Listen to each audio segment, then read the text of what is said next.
Rules. It has zero welding, all pure body. It was only seatbelt.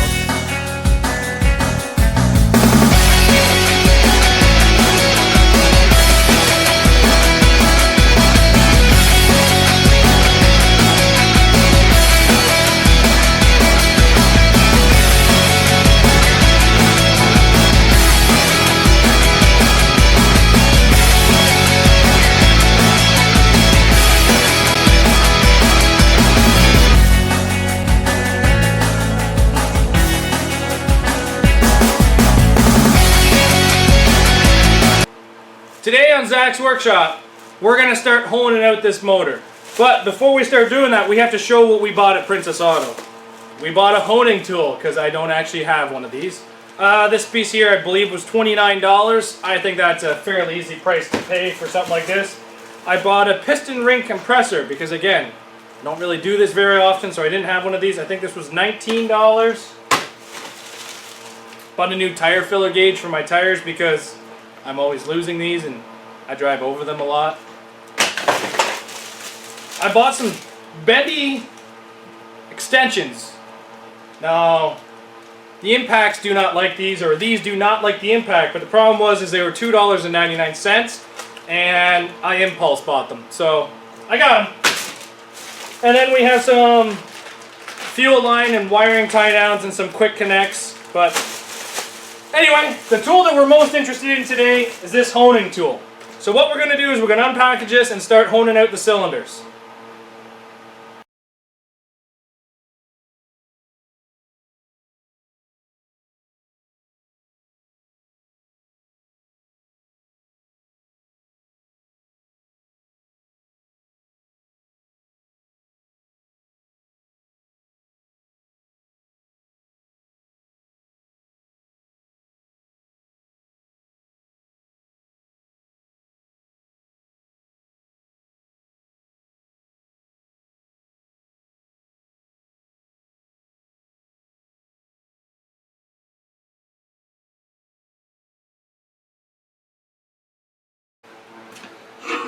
As you can see, that honing tool is actually cleaning these cylinders up very well.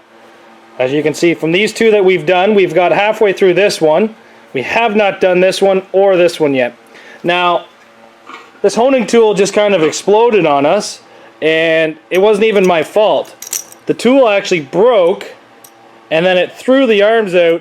One caught me in the belly, and one caught my buddy Tyler in the hand. So I guess we have to go buy a new honing tool. That didn't last long. Went to Canadian Tire and bought their tool, so let's try this one.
I think this motor actually just cleaned up pretty good.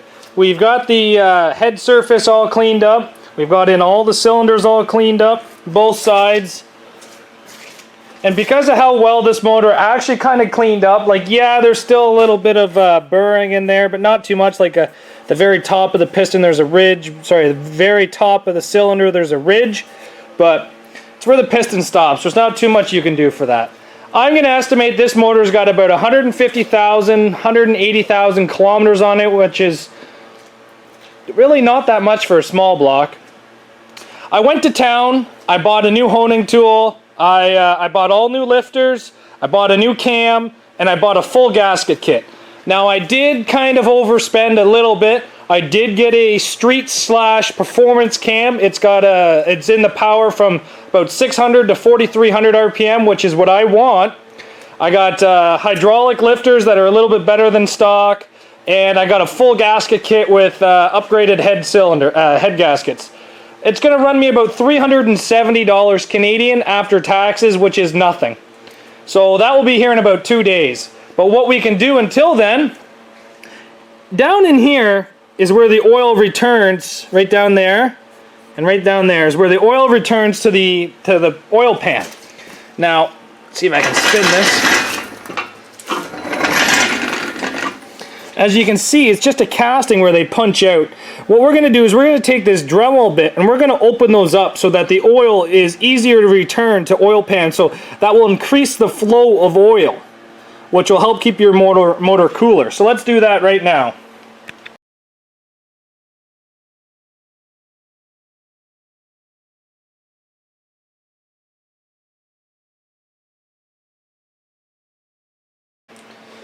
Now that the block's all cleaned up, top, bottom, inside here, all the oil reservoirs are opened up, oil returns are opened up, I'm going to turn my attention to the pistons. Now I'm going to individually clean these because I want them to go back in the same order that they came out. So what we're going to do is the first thing is make sure the piston's got good movement side to side because it's going to need lots of movement when it's in there. I'm going to take all the rings out. Make sure the piston's not broken, cracked, scarred. They do look a little burnt, but hopefully I can get that off with a little bit of cleaning. Let's hop to this now. This piston right here has been cleaned up with the Varsol bath. Rings were taken out. All of ring journals were cleaned up. This was all freed up and made it move real nice, the connecting rod. Now this right here is a piston that has not been cleaned yet. As you can see,